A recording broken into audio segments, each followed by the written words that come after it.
శ్రీమాత్ర నమః. శరన్నవరాత్రి వేడుకలు మరియు వీటిని దసరా నవరాత్రి వేడుకలు అంటారు.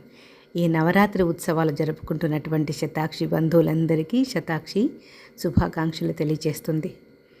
శతాక్షి తన ఇంట్లో నవరాత్రి వేడుకలు చాలా ఘనంగా జరుపుకుంటుంది. మీ అందరికీ తెలుసు కదా. ఎప్పట్లాగానే ఈరోజు కూడా ముందుగా బాల అవతారంలో అమ్మను ముందుగా చూడండి, అలంకారాలన్నీ ఏవి చేయకుండా అభిషేకంతో అమ్మ నవరాత్రి వేడుకలు ప్రారంభించాను.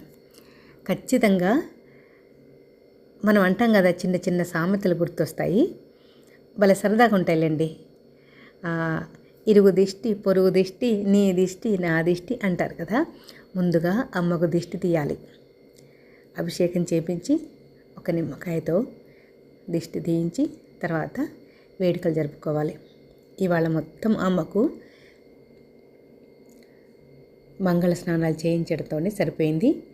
రేపు అమ్మ యొక్క అలంకారాలన్నీ కూడా చాలా విశేషంగా ఉంటాయి. మీకు విషయం తెలుసా, ప్రతి నవరాత్రి వేడుకల్లో అమ్మ నాకు ఏదో ఒక చమత్కారాన్ని చేసి చూపిస్తూ ఉంటుంది. నేనంటే ఎంత ఇష్టమో తెలియచేయడానికి.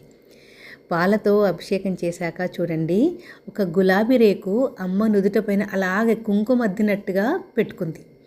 నేను పెట్టలేదు. అభిషేకం చేస్తుంటే అలా వచ్చి పడింది. తర్వాత మళ్ళీ నీళ్ళతో అభిషేకం చేసేటప్పుడు కూడా పోలేదు. చూడండి, అమ్మ అంటే నాకు ఎంత ఇష్టం, నేనంటే అమ్మకు అంత ఇష్టం. ప్రతి వేడుకలో, ప్రతి నవరాత్రి వేడుకలో ఏదో ఒక చమత్కారం చేసి నన్ను ఆట పట్టిస్తూనే ఉంటుంది అమ్మ. తర్వాత అమ్మకి ఇందాక చెప్పాను కదా, ఒక నిమ్మకాయతో ఖచ్చితంగా దిష్టి తీయాలి. ఎందుకంటే 9 రోజులు మరియు 10 రోజులు, ఈసారి 11 రోజులు కాబట్టి చక్కగా అమ్మ ఎక్కడెక్కడెక్కడో తిరుగుతూ ఉంటుంది. మన దగ్గరే ఉండదు కదా. ఆ చూపులన్నీ పడి అమ్మకు కొంచెం ఇబ్బందిగా ఉంటుంది కదా. అందుకని దిష్టి తీశాను. దిష్టి తీసే పద్ధతి కూడా ఇదే.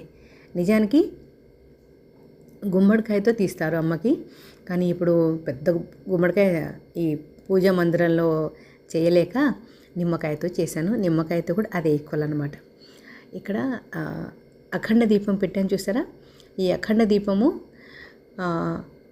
9 రోజులు ఖచ్చితంగా వెలగాలని ఏం లేదండి. కొండెక్కిందనుకోండి, మళ్ళీ రేపు కొత్తగా దీపం పెట్టుకోవచ్చు.